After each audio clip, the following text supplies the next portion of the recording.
वापस से आप लोगों का स्वागत है हमारे इस चैनल पे जिसमें हम कर रहे थे क्लास 12th की बायोलॉजी और बोर्ड एग्जाम से पहले हम ये सारे चैप्टर जो है डिटेल वाइज स्टडी करने वाले हैं। और हम इसमें पहले 5 चैप्टर तो कवर कर चुके हैं। कौन कौन से थे जरा एक बार वापस से रिपीट करेंगे मेरे साथ साथ। Sexual reproduction in flowering plants, human reproduction, reproductive health और molecular basis of inheritance and principle of inheritance and variation. तो 5 चैप्टर हमारे कवर हो चुके हैं। नेक्स्ट इन लाइन जो चैप्टर है वो है एवोल्यूशन। एवोल्यूशन कहां से? Evolution from this ape like creature to a whole grown powerful and powerful, बस और शब्द नहीं आ रहे, to a whole grown powerful man. तो ये जो एरो चला यहाँ बीच बीच में देखो कैसे ट्रांजिशन हो रहा है, इसी ट्रांजिशन के बारे में हमें बात करनी है। तो बेसिकली अभी बता देता हूँ, ये ड्रायोपिथेकस है, ये रामापिथेकस है, ये ऑस्ट्रेलोपिथेकस है, ये होमो हैबिलिस है, ये होमोसेपियन है। अब ये क्या क्या कैसे थे ये तो हम आगे ही बात करेंगे। जस्ट मेरे को यहाँ पर बताना था, वो मैंने बता दिया। चैप्टर नंबर 6 है एवोल्यूशन। स्टार्ट करते हैं कुछ इंट्रोडक्शन पोर्शन से। तो ये कुछ इंट्रोडक्टरी पोर्शन है जो आपको डायरेक्टली ही याद करना है, जो आपको डायरेक्टली याद करना है। और ये ऐसे चलता रहेगा, ये ऐसे चलता रहेगा। तो मतलब सबसे पहले ये चीज हुई, फिर ये, फिर ये, फिर ये, फिर ये, फिर ये, फिर वो, एंड में वो। तो सबसे पहली चीज क्या है कि यूनिवर्स की एज क्या थी? यूनिवर्स की एज है 20 बिलियन ईयर्स अगो। मतलब आज से 20 बिलियन ईयर्स पहले यूनिवर्स बना था। अच्छा, तो अब अर्थ कब बनी थी? अर्थ बनी थी 4.5 बिलियन ईयर्स अगो। अच्छा, अब ये जो चैप्टर है ये साइंटिफिक चैप्टर है, तो इसमें कोई रिलीजन को जो है हम दुख नहीं पहुंचाना चाहेंगे। सब के पास अपने अलग अलग थ्योरीज है, ये साइंटिफिक थ्योरीज है क्योंकि साइंस चलता है बेसिक नॉलेज ऑफ वो कार्बन डेटिंग का, basic knowledge of carbon dating. तो अच्छा, नॉन सेलुलर फॉर्म मतलब जो ए सेलुलर ऑर्गेनिजम्स थे वो इस धरती पर कब आए? धरती तो बन गई, यूनिवर्स बना, यूनिवर्स में धरती कब आई? 4.5 बिलियन ईयर्स पहले। अच्छा, अब ए सेलुलर ऑर्गेनिजम्स कब आए? वो आए 3 बिलियन ईयर्स पहले। 3 बिलियन ईयर्स पहले कब आए? 3 बिलियन ईयर्स पहले। अच्छा, अब जो सेलुलर फॉर्म थी, मतलब पहला सेलुलर ऑर्गेनिज्म कब आया? पहला सेलुलर ऑर्गेनिज्म आया, इससे लिखते हैं रेड से, 2000 मिलियन ईयर्स एगो। मतलब आज से 2000 मिलियन ईयर्स पहले क्या आया था? फर्स्ट सेलुलर फॉर्म आया था। अच्छा, इनवर्टिब्रेट्स मतलब जिनके वर्टिब्रेटा नहीं थी, वर्टिब्रेटा नहीं थी, वो कब आए? वो कब आए? वो आए 500 मिलियन ईयर्स अगो। माया, हाँ, 500 मिलियन ईयर्स अगो पहले इनवर्टिब्रेट्स आए। अच्छा, जॉलेस फिशेस कौन सी थी? साइक्लोस्टोम्स, जिनके पास दांत नहीं थे, जबड़ा नहीं था, क्लोज सर्कुलर सक्लिंग माउथ था उनके पास। तो जॉलेस फिशेस इस धरती पर कब आई? जॉलेस फिशेस इस धरती पर आई, वो 500, तो 500 से कम करना पड़ेगा, तो 500 से कम में आया 350 million years ago. 350 million years ago. अच्छा, अब रेप्टाइल्स कब आए जो फिश की तरह दिखते थे? जो फिश की तरह रेप्टाइल्स दिखते थे वो कब आए? वो आए हमारे पास, मतलब 350 से भी नीचे चलो, 350 से नीचे चले, वो आए 200 million years ago. 200 million years पहले हमारे पास फिश लाइक रेप्टाइल्स आ गए थे। अच्छा, अब आगे दो और हैं कि डायनासोर कब डिसअपियर हो गए एकदम से धरती से, कैसे हुए, वो एक अलग थ्योरी है। और अगला है ड्रायोपिथेकस एंड रामापिथेकस, जो ये फर्स्ट टू हैं, ड्रायोपिथेकस एंड रामापिथेकस, ये कब आए धरती पर? तो जो डायनासोर्स हैं वो धरती से कब गए? डायनासोर तो धरती से गए थे 65 मिलियन ईयर्स अगो। मतलब 65 मिलियन ईयर्स पहले गए थे डायनासोर्स। और 15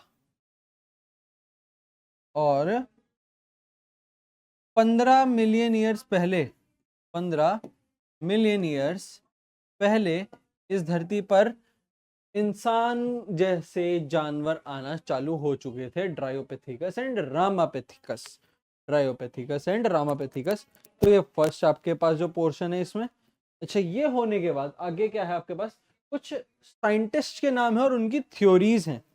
अच्छा, अब ये साइंटिस्ट कौन कौन है? सबसे पहला मॉडर्न थ्योरी ऑफ एवोल्यूशन किसने दिया था? वो नाम आपको याद रखना है, वो है Oparin,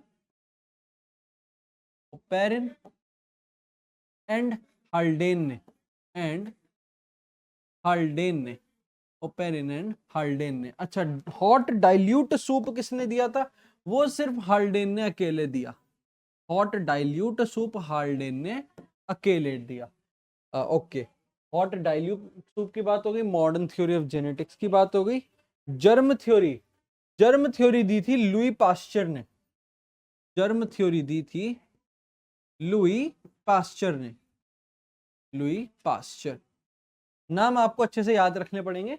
biogenetic theory, mutational theory, biogenetic theory किसने दी थी? अर्नेस्ट हैक्कल। हाँ, स्पेलिंग ये रहेगी, अर्नेस्ट हैक्कल ने, अर्नेस्ट हैक्कल ने दी थी जेनेटिक बायोजेनेटिक थ्योरी। और कार्ल अर्नेस्ट वॉन बेयर ने दी थी mutational theory. Karl Ernst von Baer, Karl Ernst von Baer ने दी थी म्यूटेशनल थ्योरी। अच्छा, थ्योरी ऑफ नेचुरल सिलेक्शन, तो सबको पता है थ्योरी ऑफ नेचुरल सिलेक्शन तो डार्विन ने दिया था। और एक्वायर्ड इनहेरिटेंस किसने बताया था? लमार्क ने। तो डार्विन ने क्या दिया था? डार्विन ने दिया था नेचुरल सिलेक्शन का थ्योरी, ये है डार्विन की थ्योरी। और लमार्क ने क्या दिया था? Acquired inheritance, acquired chromosomal inheritance दिया था लमार्क ने, ये लमार्क। तो ये सारे साइंटिस्ट हैं हमारे पास। ओपेरिन एंड हाल्डेन ने modern theory evolution, hot dilute soup Haldane ने, जर्म थ्योरी दी लुई पास्चर ने, बायोजेनेटिक थ्योरी दी अर्नेस्ट हैक्कल ने, म्यूटेशनल थ्योरी दी कार्ल अर्नेस्ट वॉन बेयर ने। और कार्ल अर्नेस्ट वॉन बेयर नहीं, म्यूटेशनल थ्योरी गलत है यहाँ पर, कार्ल अर्नेस्ट वॉन बेयर का काम अलग था। कार्ल अर्नेस्ट वॉन बेयर नहीं है, ह्यूगो डिवराइज है इधर। हाँ, याद आ गया, ह्यूगो डिवराइज ने, ह्यूगो डिवराइज ने दी थी mutational theory. Karl Ernst von Baer अलग है, ह्यूगो डिवराइज ने दी थी म्यूटेशनल थ्योरी। अच्छा, ये होने के बाद अब बिग बैंग थ्योरी क्या है? बिग बैंग थ्योरी क्या है? बिग बैंग थ्योरी, तो बिग बैंग थ्योरी क्या है ये आपको बताना है। तो बिग बैंग क्या था? बिग बैंग से क्या मतलब समझते हो? तो ये बिग बैंग थ्योरी में क्या था? तो ये जो बिग बैंग है इसका मतलब हुआ था एक ह्यूज एक्सप्लोजन हुआ था, ह्यूज एक्सप्लोजन हुआ था। किधर हुआ था? स्पेस में। इस ह्यूज एक्सप्लोजन के बाद हुआ क्या? इस ह्यूज एक्सप्लोजन के बाद यूनिवर्स एक्सपैंड करा, यूनिवर्स एक्सपैंड करा। यूनिवर्स के एक्सपैंड करने के बाद क्या हुआ? टेम्परेचर जो है वो डाउन हो गया, टेम्परेचर डिक्रीज हुआ, टेम्परेचर डिक्रीज हुआ, टेम्परेचर डिक्रीज हुआ। अच्छा, टेम्परेचर भी डिक्रीज हुआ, यूनिवर्स भी एक्सपैंड हुआ। और क्या हुआ इसके साथ साथ? यहां पर हमको दो गैसेस की फॉर्मेशन देखी। दो गैसेस कौन कौन सी थी? एक तो थी H2 यानी हाइड्रोजन, और एक थी He यानी helium. R form, R form, कौन कौन सी? H2 एंड He फॉर्म हुई। ये थी बिग बैंग थ्योरी। अच्छा, बिग बैंग थ्योरी के बाद क्या क्या है हमारे पास? और एक है हमारे पास मिलर एक्सपेरिमेंट। मिलर एक्सपेरिमेंट क्या था कि उन्होंने एक फ्लास्क में, लेट सपोज ये हमारे पास एक फ्लास्क है, ये एक फ्लास्क है। इस फ्लास्क के अंदर मिलर ने क्या एक्सपेरिमेंट करा कि इन्होंने इसे एक इलेक्ट्रिक डिस्चार्ज के बीच, इसके बीच में इन्होंने इलेक्ट्रिक डिस्चार्ज बनाया, इसके बीच में एक इलेक्ट्रिक डिस्चार्ज बनाया, एक closed electric discharge, close electric discharge बनाया इसके अंदर। और इसके अंदर क्या देखा उन्होंने, इसके अंदर उन्होंने क्या देखा, इसके अंदर उन्होंने देखा फॉर्मेशन। इसके अंदर क्या हुई थी, फॉर्मेशन हुई थी कुछ अमीनो एसिड्स की। इसके अंदर अमीनो एसिड की फॉर्मेशन हुई थी।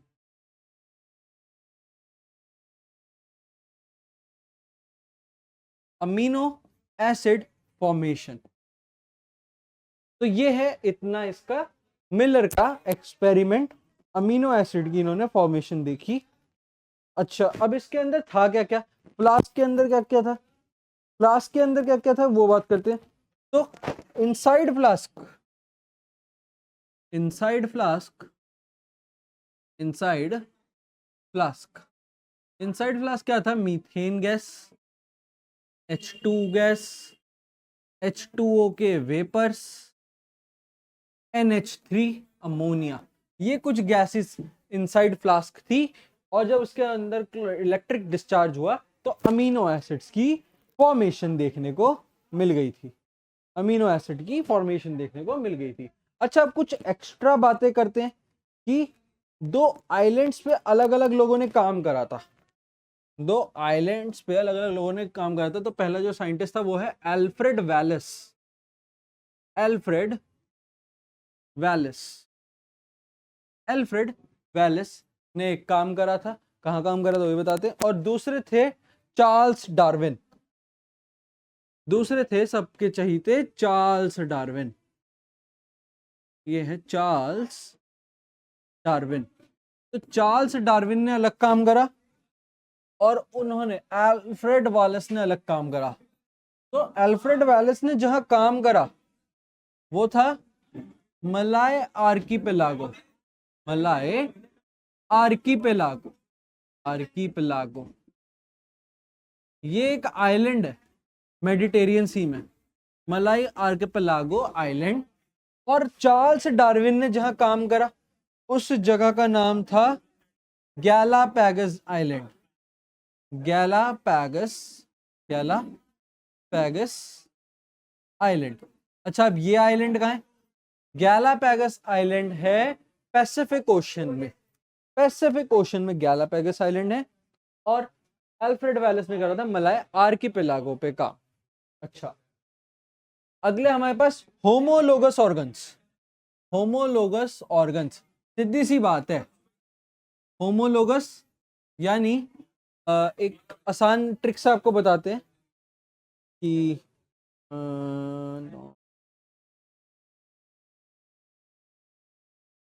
सेम स्ट्रक्चर डिफरेंट फंक्शन, या एक काम करो ऐसे छोड़ो, आसान तरीका सबसे सही, जिसमें सेम फाइलम की बात करी जाए, फाइलम तो पता था ना, phylum animalia, king phylum animals है ना, और प्लांटे, ये दो फाइलम है। तो जिसमें सेम फाइलम की बात करी जाए, मतलब एनिमल की, एनिमल के साथ वाले चीजों की बात करी जाए, वो है होमोलोगस में। और same phylum must be same, है ना। तो इसका एक एग्जांपल जो एनसीईआरटी में दिया हुआ है, हार्ट एंड, हार्ट और ब्रेन, हार्ट और ब्रेन। तो ये तो होमोलोगस में हो गए, हार्ट एंड ब्रेन, क्या, heart and brain of vertebrates, of vertebrates. ये एक एग्जांपल है हमारे पास किसका, एनसीईआरटी में दिया हुआ होमोलोगस का एग्जांपल, हार्ट और ब्रेन ऑफ वर्टिब्रेट्स। क्या है, सेम फाइलम में वर्टिब्रेट्स की बात कर रहा है, फाइलम वर्टिब्रेटा, एनिमल की एनिमल से बात हो रही है लेट्स सपोज, तो वो क्या है, होमोलोगस ऑर्गन हो गया उस दोनों के अंदर। अच्छा, तो अब एनालॉगस क्या हो जाएंगे, एनालॉगस में क्या दे रखे हैं, एनालॉगस ऑर्गन्स के एग्जांपल दे रखे हैं, eye of octopus and mammal, eye of octopus, eye of octopus and mammal, eye of octopus and mammal, ये एक एग्जांपल है। अच्छा, मतलब इसमें क्या, इसमें दो डिफरेंट फाइलम्स यूज हो रहे हैं। तो अगर आपके पास 1 मार्क का टिक द करेक्ट आए तो आपको ये देखना है, अगर फाइलम डिफरेंट है, एग्जांपल जो ऑप्शंस दिए हुए हैं, तो एनालॉगस ऑर्गन है। और अगर फाइलम सेम दे रखा है किसी ऑप्शन में तो वो होमोलोगस है। तो एनालॉगस और होमोलोगस की हमने बातें करी। अब देखते हैं थ्योरी क्या थी नेचुरल सिलेक्शन की, कि 1850s के टाइम 1850s और 1920s। तो 1850s के टाइम क्या थे, जो हमारे पास ट्रीज थे वो वाइट ब्रांच वाले थे, वो ऐसे वाइट ब्रांच वाले थे, वाइट ट्रंक था ट्रीज का, वाइट ट्रंक, इधर लिखते हैं अच्छे से, वाइट ट्रंक ट्रीज थे हमारे पास, मतलब उनका वाइट ट्रंक था, और इनके ऊपर मॉथ बैठते थे। मॉथ एक बटरफ्लाई जैसा एक इंसेक्ट होता है, तो वाइट कलर का मॉथ भी इनके ऊपर बैठता था, और एक बैठता था, मतलब वाइट मॉथ मतलब वाइट विंग्ड, ये एक होता था हमारे पास white winged, white winged moth, ये बैठता था। और साथ साथ में कौन एक बैठता था, एक बैठता था डार्क विंग, जिसको मैं रेड से दिखा देता हूं क्योंकि ब्लैक नहीं चला सकते, एक बैठता था dark wing moth, dark winged moth. तो एक हो गया हमारे पास व्हाइट विंग मॉथ और डार्क विंग। तो ये कहाँ की बात है, 1850s और 1920s के, यहां लिखते हैं इंग्लैंड की, 1850s और 1920s ऑफ इंग्लैंड। तो नेचुरल सिलेक्शन मतलब नेचर खुद सिलेक्ट कर रहा है अकॉर्डिंग टू नेचर कि कौन सा ऑर्गेनिज्म ज्यादा इवॉल्व करेगा, या कौन सा ऑर्गेनिज्म अडेप्ट करेगा, या कौन सा ऑर्गेनिज्म सरवाइव करेगा जब नेचुरल जो नेचर है वो अपने आप को चेंज करेगा over the period of time. तो 1850s के टाइम पर व्हाइट ट्रंक ट्रीज होते थे क्योंकि लेस पॉल्यूशन था, क्योंकि लेस पॉल्यूशन था, 1850s में पॉल्यूशन नहीं था, और व्हाइट कलर के ट्रंक होता था ट्रीज का, जिसके ऊपर व्हाइट विंग्ड मॉथ भी बैठता था और डार्क विंग्ड मॉथ भी बैठता था। बट जब एक प्रीडेटर आता था तो वो हमेशा डार्क विंग मॉथ को ही पकड़कर मार देता था, जिसकी वजह से डार्क विंग मॉथ की तो पॉपुलेशन बहुत कम हो गई। बट इस वजह से क्या हुआ कि ये हमारे पास ज्यादा हो गए, बट सिचुएशन चेंज हुई, सिचुएशन चेंज हुई 1920s में, क्योंकि इसके बीच में क्या आया, इसके बीच में क्या आया, इसको कहते हैं इंडस्ट्रियल रेवोल्यूशन, इंडस्ट्रियल रेवोल्यूशन। इनके बीच में क्या हुआ, टाइम के बीच में इंडस्ट्रियल रेवोल्यूशन आ गया, इंडस्ट्रियल रेवोल्यूशन आ गया, और इसकी वजह से क्या हुआ, जो ट्रंक था वो भी डार्क हो गया, वो भी डार्क हो गया over the period of time. Trunk क्या हो गया, डार्क ट्रंक ट्रीज में इवॉल्व हो गया, dark trunk tree, dark trunk tree में वो बन गया। अच्छा, वापस से इसके ऊपर कौन है, वापस से इसके ऊपर वही दो आए हमारे जीव, व्हाइट विंग्ड मॉथ और डार्क विंग्ड मॉथ। बट इस बार ट्रंक भी डार्क है, कलर भी डार्क है मॉथ का, तो जो प्रेडेटर आएगा उसे इस बार डार्क विंग्ड मॉथ नहीं दिखेगा, उसे कौन दिखेगा, व्हाइट विंग्ड मॉथ, और वो उसे पकड़ के खा जाएगा, जिसकी वजह से इस बार डार्क विंग्ड मॉथ की पॉपुलेशन ज्यादा होगी व्हाइट विंग्ड मॉथ से। ये क्या था, थ्योरी था नेचुरल सिलेक्शन का। अच्छा, नेचुरल सिलेक्शन की थ्योरी के बाद अब जरा बात करते हैं अडेप्टिव रेडिएशन की, एक एग्जांपल से। लेट सपोज ये हमारे पास एक एरिया है, इस एरिया में यहाँ पर हमारे पास अलग अलग जीव जंतु प्रेजेंट हैं, अलग अलग जीव जंतु यहाँ पर हैं, यहाँ पर भी हैं और यहाँ पर भी हैं। अच्छा, अब इस जगह पर अडेप्शन आई कि ये जो एरिया है वो डिवाइड हो गया, वो ऐसे टकरार टकरार हुई, और ये जो एरिया है वो डिवाइड हो गया, वो जो एरिया है वो ऐसे डिवाइड हो गया अलग अलग कॉन्स्टिट्यूएंसीज में, छोटे छोटे हिस्सों में। ये जो एरिया है वो अपने आप को डिवाइड कर लिया, ऐसे 4 हिस्सों में एरिया डिवाइड हुआ, और इसकी वजह से क्या हुआ कि ये जो अंदर थे इन्होंने अपने आप को उसी एरिया के हिसाब से एडजस्ट करना चालू करवा दिया। ये समझ रहे हो ना, एडजस्ट करवाना इसी के हिसाब से चालू कर दिया, इसी के हिसाब से चालू हो गए। सेम इसमें भी ये ये ये ये, और इसके बाद यहाँ पर रेड है, तो इसमें भी हमारे पास ये अडेप्ट होने चालू हो गए। तो ये अडेप्टिव रेडिएशन कैसे आई, कि जब चेंज होता है कंडीशन इन्वायरमेंट का, तो जो वहां पर प्रेजेंट हुई पॉपुलेशन होती है वो उसके हिसाब से अपने आप को चेंज करती है, तो वो क्या होता है, अडेप्टिव रेडिएशन। अडेप्टिव रेडिएशन मतलब जब जैसे ही इन्वायरमेंटल कंडीशन बदलेंगी, इन्वायरमेंट चेंज होगा, इन्वायरमेंट चेंज होगा, बॉडी जो वहां पर लोग रहते हैं, population will adapt new changes, population will adapt new changes, will adapt those changes, population भी उन चेंजेस को अडेप्ट कर लेगी, उसे कहते हैं अडेप्टिव रेडिएशन। अडेप्टिव रेडिएशन, तो अडेप्टिव रेडिएशन में हमारे पास दो हैं एग्जांपल, एक है ऑस्ट्रेलियन मार्सूपियल, ऑस्ट्रेलियन मार्सूपियल, और एक है प्लेसेंटल मैमल, एक है प्लेसेंटल मैमल, एक है ऑस्ट्रेलियन मार्सूपियल और एक है ऑस्ट्रेलियन मार्सूपियल और एक है प्लेसेंटल मैमल। अच्छा, अब ये जो है यहां पर एक ही एरिया पे एक से ज्यादा अडेप्टिव रेडिएशन देखने को मिल रहे हैं, है ना। यहां लिखते हैं where more than one, where more than one, more than one adaptive radiation can be, adaptive radiation, adaptive radiation where more than one adaptive radiation in an isolated geographical area, where more than one adaptive radiation can be seen, can be seen। इस चीज को क्या कहते हैं, इसे कहते हैं convergent evolution, कि ये सब ने एक साथ तो रहते हैं, एक साथ इन्होंने अडेप्ट भी करा और एक साथ अब वो इवॉल्व भी करने वाले हैं अलग अलग तरीकों से, उसे कहते हैं convergent evolution.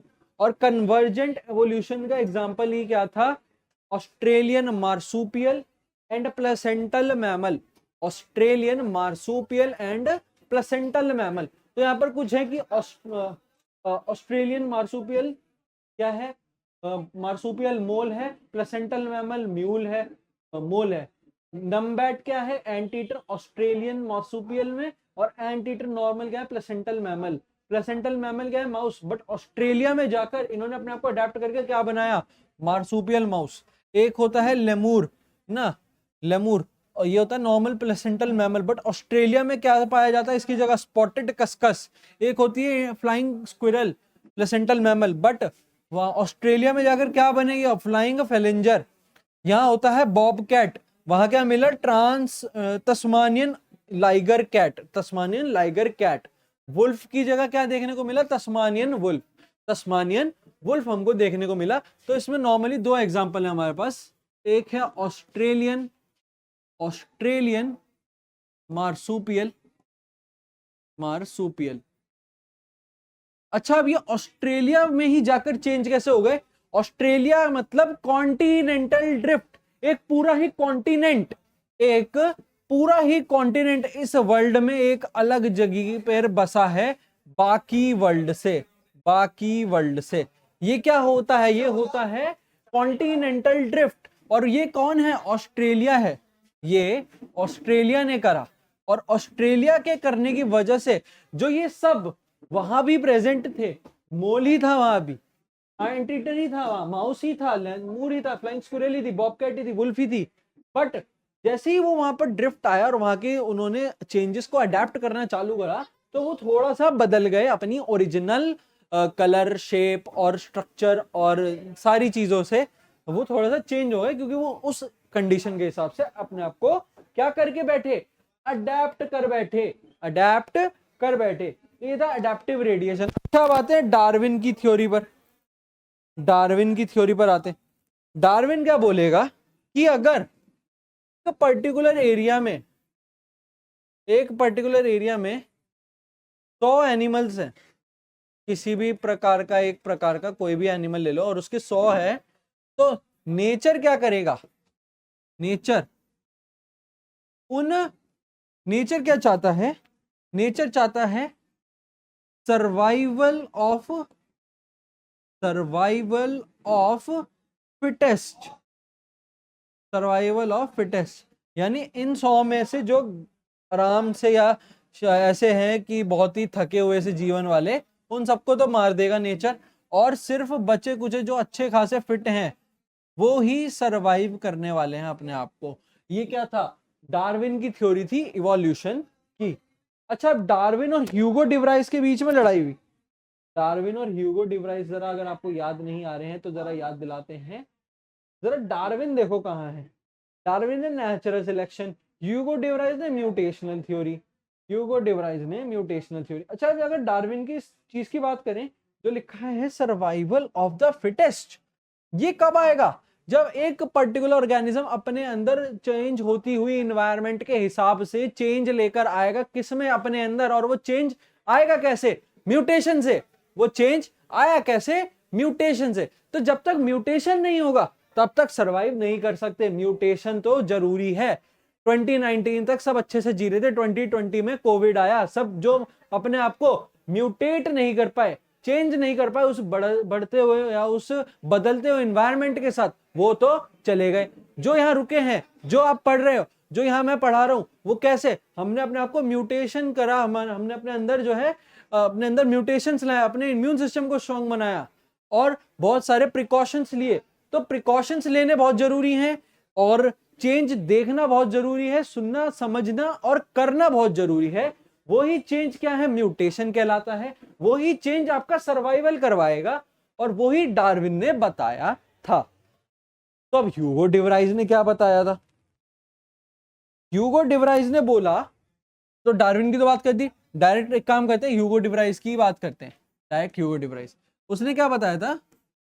Mutation leads to evolution, mutation leads to evolution, mutation की वजह से ही इवोल्यूशन हुआ। ये किसने बताया? ह्यूगो डिवराइस ने बताया। आप आराम से देखो। और म्यूटेशन का इन्होंने बोला कि एक सिंगल स्टेप है, सिंगल स्टेप म्यूटेशन है, सिंगल स्टेप में म्यूटेशन हो जाता है। सिंगल स्टेप प्रोसेस है म्यूटेशन का, प्रोसेस है क्या, म्यूटेशन। ये दो बातें इन्होंने बताई। अच्छा, अब आप जो है अपनी एनसीईआरटी में ढूंढना कि क्यों डार्विन और इनकी नहीं बनी, क्यों डार्विन ने ऐसे क्या अलग दो चीजें बोली इसके डिफरेंशिएट में। हम बात करेंगे डायरेक्ट लमार्क की थ्योरी, लमार्क की थ्योरी। तो लमार्क ने क्या बताया? लमार्क ने बताया acquired chromosomal inheritance, acquired chromosomal inheritance, inheritance. अच्छा, भी होता क्या है कि वैसे तो लमार्क की जो थ्योरी है वो फेल हो गई थी, क्योंकि उन्होंने बताया कि हम जो एक्वायर्ड ट्रेट हैं, वो भी एक्वायर्ड ट्रेट भी जो है इनहेरिटेड हो सकते हैं, इनहेरिटेड हो सकते हैं। एक्वायर्ड ट्रेट कौन से ट्रेट होते हैं? जो ट्रेट आप over the period of time इस धरती पर जीवित रहकर अपने अंदर लाते हो। जैसे कि अगर आप कोई स्पोर्ट्स खेलते हो तो वो स्पोर्ट्स आपने जो है अपने मम्मी पापा से नहीं सीखा, वो आपने खुद सीखा है, वो इनहेरिट नहीं हुआ आपके पेरेंट्स के थ्रू। अगर आपको बैट पकड़ना नहीं आता तो आप कोई स्पोर्ट नहीं खेल सकते थे। आपके पापा स्पोर्ट खेलते थे बट आपसे बैट ही नहीं पकड़ा जा रहा। आपके पापा तो अच्छे क्रिकेटर थे, आपसे बैट ही नहीं पकड़ा जा रहा। तो वो क्या है, वो एक एक्वायर्ड ट्रेट था उनका, बट वो इनहेरिटेड नहीं हो रहा आपके अंदर। वो क्या पता आपके दादाजी क्रिकेटर ना हो, कुछ और काम करते हो, बट आपके पापा क्रिकेटर निकले, तो वो उनके लिए एक्वायर्ड ट्रेट था। अब आपके अंदर तो बैट पकड़ने की भी क्षमता नहीं है, तो वो आपके अंदर इनहेरिटेड नहीं हुआ। तो एक्वायर्ड क्रोमोसोमल इनहेरिटेंस एक फेल्ड थ्योरी थी कि जो एक्वायर्ड ट्रेट है वो एक्वायर्ड ही रहेंगे, इनहेरिट नहीं हो सकते।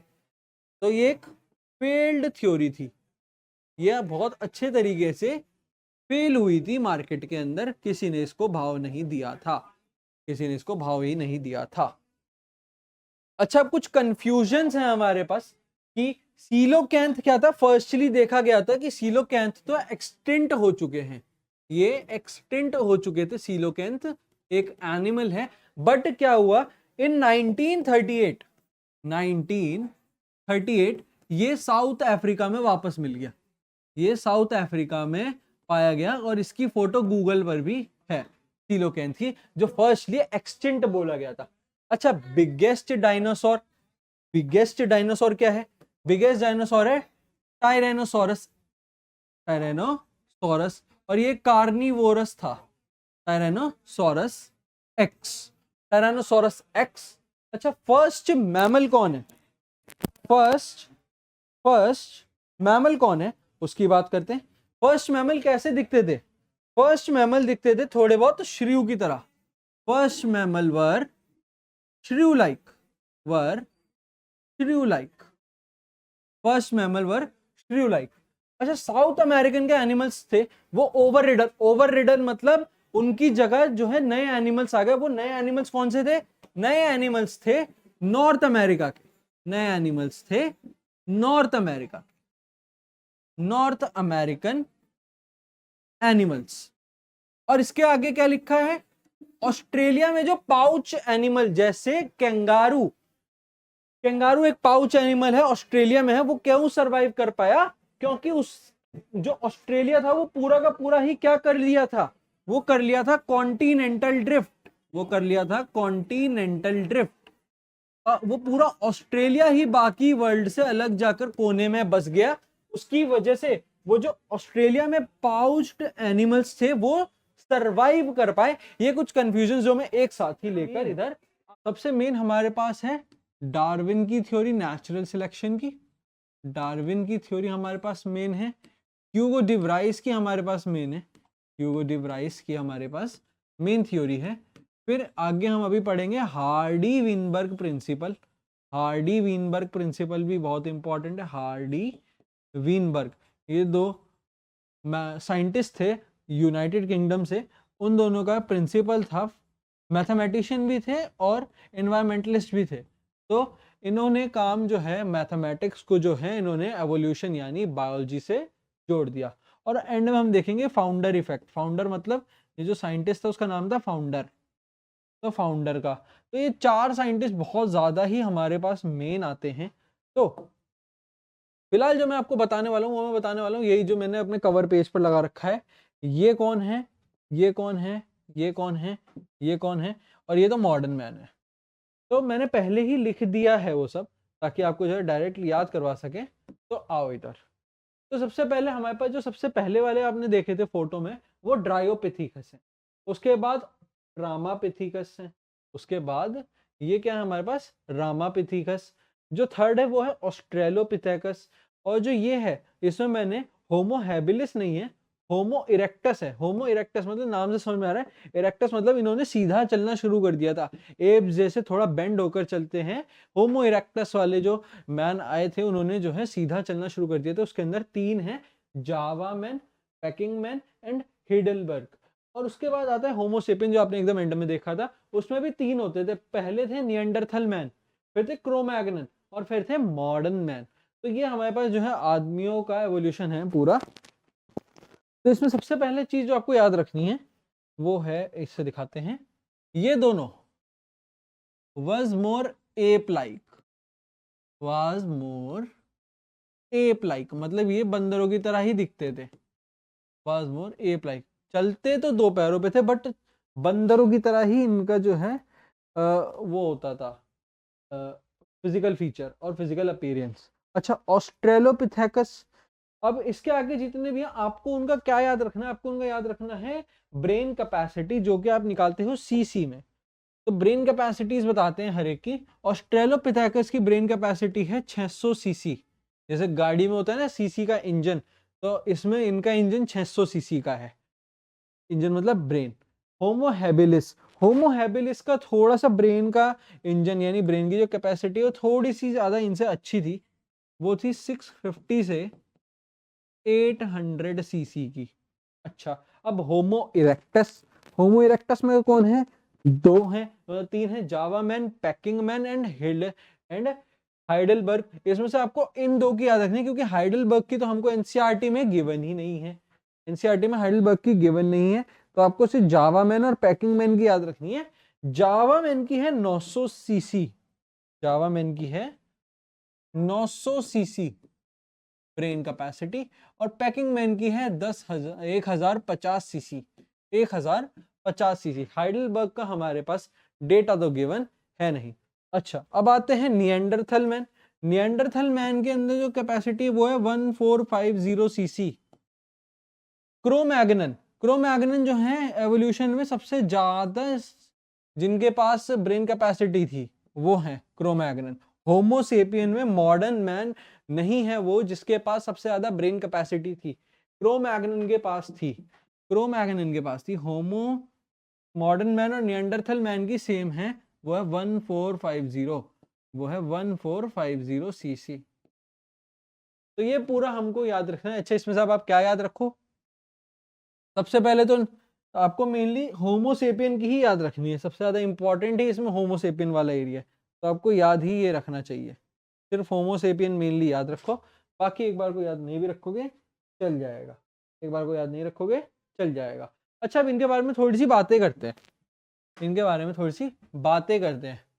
ऑस्ट्रेलोपिथेकस जो थे, ऑस्ट्रेलोपिथेकस ये क्या करते थे, इन्होंने क्या शुरू कर दिया था, इनसे ही जरा देखो, हमने अपना सीसी वाला चीज करी थी तो इनके पास ऐसा क्या एकदम से डेवलप हो गया था, इन्होंने क्या कर दिया था, they started hunting with stones weapon, stony weapon, start hunting through stones and weapons, start hunting through weapons, weapon like would and stone. तो वेपन का इस्तेमाल करना ऑस्ट्रेलोपिथेकस से शुरू हुआ था, ऑस्ट्रेलोपिथेकस से शुरू हुआ था। अच्छा, अब रामापिथेकस क्या है, अब मैंने बताया था रामापिथेकस और ड्रायोपिथेकस दोनों कैसे दिखते थे, एप लाइक, बट जो रामापिथेकस है, जो रामापिथेकस है वो क्या है, more man like, more man like, less ape like, less ape like. Ape like तो थोड़ा कम है, मैन लाइक थोड़ा ज्यादा था। कौन, रामापिथेकस, रामापिथेकस की बात हो गई, इनकी बात हो गई। फर्स्ट ह्यूमन बीइंग लाइक कौन थे, फर्स्ट ह्यूमन बीइंग लाइक कौन थे, वो थे Homo habilis, Homo habilis. Homo habilis में क्या थे, Homo habilis first human being like, first human being like, ये थोड़ा इंसानों से रिजेम्बलेंस देने लग गए थे, जो मॉडर्न वाला है वैसा सही दिखने लग गए थे थोड़े। कौन से, होमो हैबिलिस। तो होमो हैबिलिस तो इसमें नहीं है क्योंकि इसमें एप लाइक थोड़े ज़्यादा हैं, और ये होमो इरेक्टस है और फिर मॉडर्न मैन है। होमो हैबिलिस तो इसमें नहीं दिखा फोटो में, आपको गूगल में तो मिल जाएगी होमो हैबिलिस की। अच्छा, होमो हैबिलिस के बाद आते हैं वो कौन से फर्स्ट मॉडर्न मैन के वो थे स्पीशीज जिन्होंने अपने डेड वंस को बरी करना शुरू कर दिया था, वो थे निएंडरथल मैन, निएंडरथल मैन। अच्छा, ये निएंडरथल मैन थे कहाँ पर, ये मिलते थे अफ्रीका के रीजन में, अफ्रीका के पोर्शन में मिलते थे निएंडरथल मैन, निएंडरथल मैन। इन्होंने क्या कर दिया था, they started burying their deads, they started burying their dead one, burying their dead ones. तो जो डेड वंस थे उनको बरी करना स्टार्ट कर दिया था निएंडरथल मैन ने, ये आपको याद रखना है कुछ एवोल्यूशन ऑफ मैन से रिलेटेड इंपॉर्टेंट पॉइंट्स। आते हैं अब जरा एरा और पीरियड पे, तो इसमें आपको डायरेक्टली याद रखना है सबसे नया पीरियड क्या है, क्वाटरनरी पीरियड है सीनोजोइक ईरा का। इससे पहले था टर्शरी पीरियड था सीनोजोइक ईरा का। उसके पहले जब मीजोजोइक ईरा था उस टाइम पे तीन थे, क्रिटेशियस, जुरासिक एंड ट्रायासिक, जिसमें से सारे जो बच्चे हैं वो जुरासिक एरा को तो, जुरासिक पीरियड को तो बहुत अच्छे से जानते हैं, बहुत सारी मूवीज में देखा है। अच्छा, जुरासिक से पहले ट्रायासिक एरा था, और उससे पहले जो ट्रायासिक पीरियड था, एरा तो है पैलाजोइक जो सबसे पहला एरा था, उसमें सबसे पुराना पीरियड था सिल्यूरियन, फिर था डिवोनियन, फिर कार्बोनिफेरस, फिर पर्मियन, और फिर अगला आ गया था। तो अब एनसीईआरटी में आपको दो टेबल दी हुई हैं, एक में एनिमल बना है, डायनासोर वगैरह बना है, और एक में प्लांट्स बने हैं, तो उन्हीं के हिसाब से हम इधर जरा बात करते हैं। तो हमारे पास जब हमने प्लांट किंगडम पढ़ा था, हमने पढ़ा था कि हमारे पास 5 तरीके के प्लांट्स होते हैं, एल्गी, ब्रायो, टेरिडो, जिम्नो, एंजियो। तो एल्गी जो है वो तो बिफोर सिलूरियन है, एल्गी है, उसको याद रख लेना। वो क्या है? एल्गी इंपॉर्टेंट है बहुत। एल्गी के बारे में अगर कोई कंफ्यूजिंग क्वेश्चन आ जाए, क्योंकि एल्गी उसमें गिवन नहीं है, तो एल्गी क्या है? Before Silurian. अब सिलूरियन से पहले कौन सा एरा था, ये तो साइंस ने नहीं बताया, या आपको नहीं पढ़ना उतना एवोल्यूशन में। तो आपको जितना पढ़ना है वो सिलूरियन से स्टार्ट है। तो बिफोर सिलूरियन तो एल्गी खुद ही था, बिफोर सिलूरियन तो एल्गी था ही।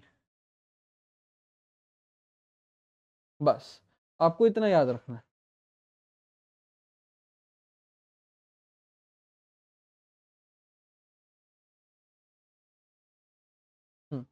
बिफोर सिलूरियन एल्गी था, ये आपको याद रखना है। अच्छा, सिलूरियन, डेवोनियन, कार्बोनिफेरस और पर्मियन के टाइम, इन सब के टाइम जो ओरिजिन हुआ, जो ओरिजिन हुआ, वो ओरिजिन किसका था? वो थे ब्रायो, टेरिडो, टेरिडो एंड जिम्नोस्पर्म, एंड जिम्नोस्पर्म। मतलब वो इसमें ओरिजिनेट होने चालू हो गए थे। और जैसे ये मीसोजोइक एरा लगा यूनिवर्स में, तो मीसोजोइक एरा के टाइम एज किसकी आ गई? मतलब नहीं, एज नहीं, सॉरी, ओरिजिन किसका हुआ? ओरिजिन हुआ एंजियोस्पर्म का, ओरिजिन हुआ एंजियोस्पर्म का। और एज किसकी चल रही थी, मतलब जो राज कर रहा था उस टाइम, वो कौन से थे? वो थे हमारे पास ब्रायो, टेरिडो, टेरिडो और जिम्नो, और जिम्नो। ये 3 थे हमारे पास जिनका ओरिजिन तो एनजीओ का हुआ। और एज किनकी चली? ब्रायो की, टेरिडो की और जिम्नो की। अच्छा, इसके ऊपर हमारे पास आते हैं हमारे ये वाले क्वाटरनरी और टर्शरी। इस टाइम पे तो सबको पता है एज किसकी चलेगी। अब ज्यादातर लोग किसकी बातें करते हैं? एंजियोस्पर्म की तो बातें करते हैं, तो एज भी एंजियोस्पर्म की थी। एंजियोस्पर्म से आगे तो हमारे पास और प्लांट्स है नहीं, तो ओरिजिन तो किसी और का हुआ नहीं। तो ये प्लांट्स में बात हो गई। अब बात करते हैं जरा एनिमल्स में। एनिमल्स के लिए यहां पर बनाते हैं। तो एनिमल्स के लिए एक काम करते हैं, सिलूरियन थोड़ा आगे बढ़ेंगे, या आई होप सो आपने ये सब लिख लिया होगा, क्योंकि अब ऐसे एरोज जाएंगे। तो फिशेस जो हैं, फिशेस, एम्फीबियंस, रेप्टाइल्स, मैमल्स, ये हमारे पास है ना? फिशेस, एम्फीबियन, रेप्टाइल, मैमल और बर्ड्स। तो फिशेस तो जो है सिलूरियन में आ गई थी। डेवोनियन में क्या आ गए थे? आओ, डिवोनियन में आ गए थे एम्फीबियंस। ये उनका एज है, यहाँ से, सॉरी, यही उनका ओरिजिन है। एम्फीबियन और फिशेस का यहाँ ओरिजिन होना चालू हो गया था।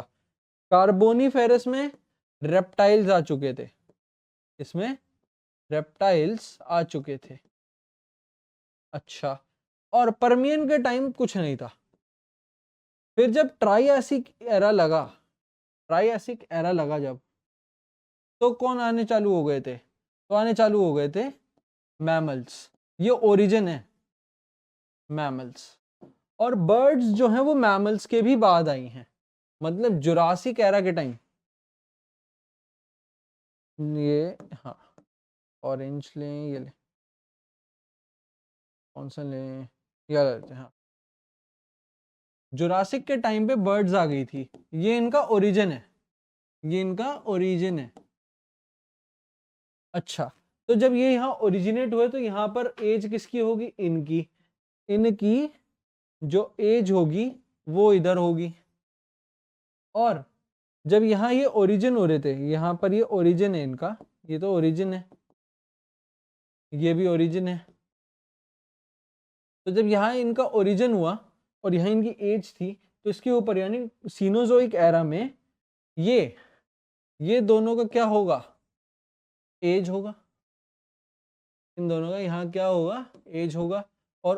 और ओरिजिन तो और किसी का हुआ नहीं मैन के बाद, एज के बाद ये भी खत्म। तो हमारा एज और एरा और पीरियड के हिसाब से और ओरिजिन के हिसाब से जो कंफ्यूजन थी वो भी हमने दूर कर ली, वो भी हमने दूर कर ली। अब बात करते हैं जरा हार्डी वीनबर्ग प्रिंसिपल के बारे में। हार्डी वीनबर्ग ने क्या बताया, उन्होंने मैथमेटिकल इक्वेशन दी P + Q = 1। अगर मैं एक कैरेक्टर को P मानूं, अगर मैं एक कैरेक्टर को P मानूं और P को मैं एक उससे जेनेटिक के हिसाब से P इसको लेट कर दूं और स्मॉल a को मैं Q लेट कर दूं, P और Q इसे ऐसे लेट कर दूं, तो यहाँ पर क्या होगा, अब जैसे ये होमोजाइगस और हेटेरोजाइगस के हिसाब से बात करें तो जो मेन इक्वेशन निकली थी हार्डी वीनबर्ग की इक्वेशन कैसी थी, P² + Q² = P² + Q² = 1 था आई गेस, नहीं P² + Q² + 2PQ, हाँ 2AB होता है ना, A² + B² + 2AB = 1। तो इसमें से P क्या है, आओ इधर जरा बनाते हैं। P क्या है, P है AA, Q क्या है, वो है AA, PQ क्या है, AA। तो देखो ये ऐसे आप कैलकुलेट कर सकते हो। और इसमें जो अलग अलग हमारे पास क्या बोलते हैं, जो फैक्टर्स डिपेंड कर रहे थे, genetic drift, continental drift, natural selection, genetic recombination, DNA mutation, ऐसे ऐसे जो फैक्टर्स थे वो इस हार्डी वीनबर्ग प्रिंसिपल को जो है अपोज भी कर रहे थे, कुछ इसका साथ भी दे रहे थे। तो ऐसी ऐसी इसमें चीजें भी थी।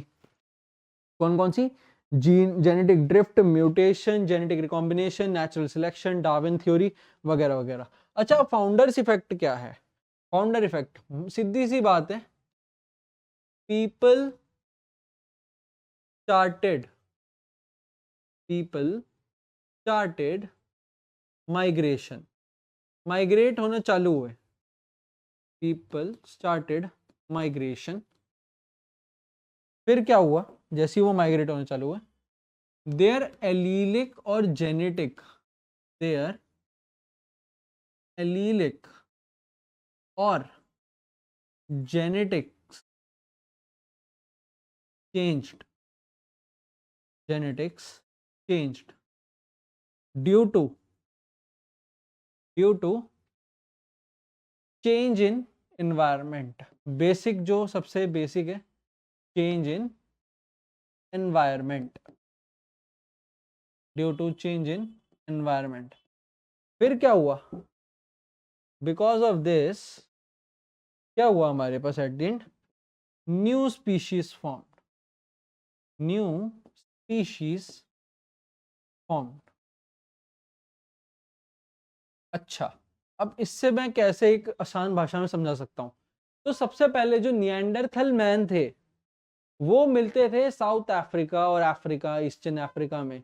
वहां से वो जो है बताया जाता है कि अफ्रीका ही वो देश था जिससे निकलकर पूरे वर्ल्ड में लोग जो है वो पहुंचे। अंटार्कटिका में नहीं पहुंचे बट बाकी जगह तो पहुंच गए। तो वो साउथ अफ्रीका से निकले, वो साउथ अफ्रीका से निकले। लेट सपोज, आओ कहीं एग्जांपल लेके बताते हैं, प्लस करते हैं, यहाँ देखते हैं। लेट सपोज ये रहा अपना वर्ल्ड, ये रहा वो पोर्शन जो है अमेरिका और साउथ अमेरिका, नॉर्थ अमेरिका। ये हमारे पास है एशिया, यहाँ हमारे पास है अफ्रीका, और ये हमारे पास है अंटार्कटिका, और यहाँ बीच में हमारे पास है ऑस्ट्रेलिया। तो अफ्रीका के थ्रू, ये जो अफ्रीका है इसके थ्रू जो आदमी है वो सारे, अब पहले बताया जाता है ये तो आज का वर्ल्ड है, तो जो पुराना वर्ल्ड दिखता था, यहाँ छोटे से में दिखाते हैं, उसमें ये एशिया भी यहीं मिलता था, अफ्रीका भी यहीं मिलता था, और यहाँ से नॉर्थ और साउथ अमेरिका भी मिलते थे, और ये अंटार्कटिका भी यहीं था, ऑस्ट्रेलिया भी यहीं था। बट क्या हुआ, इसे बोलते हैं कॉन्टिनेंटल ड्रिफ्ट। कॉन्टिनेंटल ड्रिफ्ट मतलब टेक्टोनिक प्लेट्स के मूवमेंट की वजह से ये सारे आपस में दरारें पड़ने के बाद जो है एक दूसरे से अलग होकर मॉडर्न वर्ल्ड मैप कुछ ऐसा दिखता है। और बताया जाता है कि अफ्रीका का ये वाला हिस्सा भी जो है वो उससे अलग होकर वापस आके यहाँ इंडिया के साथ जुड़ने वाला है, वो भी बॉम्बे वाली साइड के नीचे से जुड़ने वाला है, साउथ इंडिया के साइड से जुड़ेगा कुछ सालों बाद। तो बेसिकली जो बात होता है ना कि जब ये सारे एक साथ थे तो ये लोग इधर से उधर ट्रैवल कर सकते थे, चल चल के बहुत चलते थे। तो जो अफ्रीका का मौसम है वो यहाँ रशिया के मौसम से थोड़ी मिल सकता है, रशिया में तो पहाड़ है, रशिया में तो पहाड़ हैं। तो अफ्रीका में और रशिया के लोगों में अंतर नहीं दिख रहा बहुत, न्यू स्पीशीज ही एक तरह की फॉर्म होगी रशिया में, तो अलग है ना, रशिया अलग हो गया अफ्रीका के लोगों से। क्या? क्योंकि वहां के एनवायरमेंट के साथ साथ लोगों के अंदर चेंज आया। अब ये चेंज तो आपको यहाँ भी देखने को मिल सकता है। इंडिया के अंदर की ही बातें करते हैं, क्या साउथ इंडिया नॉर्थ इंडिया के बीच में लोगों के बीच में इतना अंतर नहीं है? अब मैं रेसिज्म नहीं फैला रहे हैं, बट हाँ एक कलर कॉम्प्लेक्शन की बातें तो हैं। क्यों? क्योंकि इन्वायरमेंट अलग है, इन्वायरमेंट अलग है। सी शोर पर रहने वाले लोग थोड़ा अलग दिखते हैं, और जो एकदम सेंटर में रहते हैं इंडिया के वो थोड़ा अलग दिखते हैं। इक्वेटर के पास जो जिनका जो स्टेट है वो रहते हैं वो थोड़ा अलग दिखते हैं। पहनावा अलग है, इन्वायरमेंट अलग है, कल्चर अलग है, और साथ साथ में उनका बिहेवियर भी अलग है। तो ये सब क्यों होता है? ये मतलब वो तो स्टेट का वो तो अलग काम है, वो तो कल्चर के हिसाब से, बट ये जो बेसिक काम है ये होता है कॉन्टिनेंटल ड्रिफ्ट की वजह से। तो फाउंडर्स इफेक्ट में क्या बोला कि पीपल ने स्टार्ट कर दिया माइग्रेशन, मतलब इधर से उधर जाना। उसकी वजह से उनका जेनेटिक्स चेंज हो गया, उनका जेनेटिक्स चेंज हो गया, एनवायरमेंट जिसका मेन फैक्टर है, और अल्टीमेटली एक नई स्पीशीज फॉर्म हो गई। ये था फाउंडर्स इफेक्ट, ये था फाउंडर्स इफेक्ट। और ये फाउंडर्स इफेक्ट के साथ साथ हमने ये पूरा एवोल्यूशन का चैप्टर खत्म कर दिया है।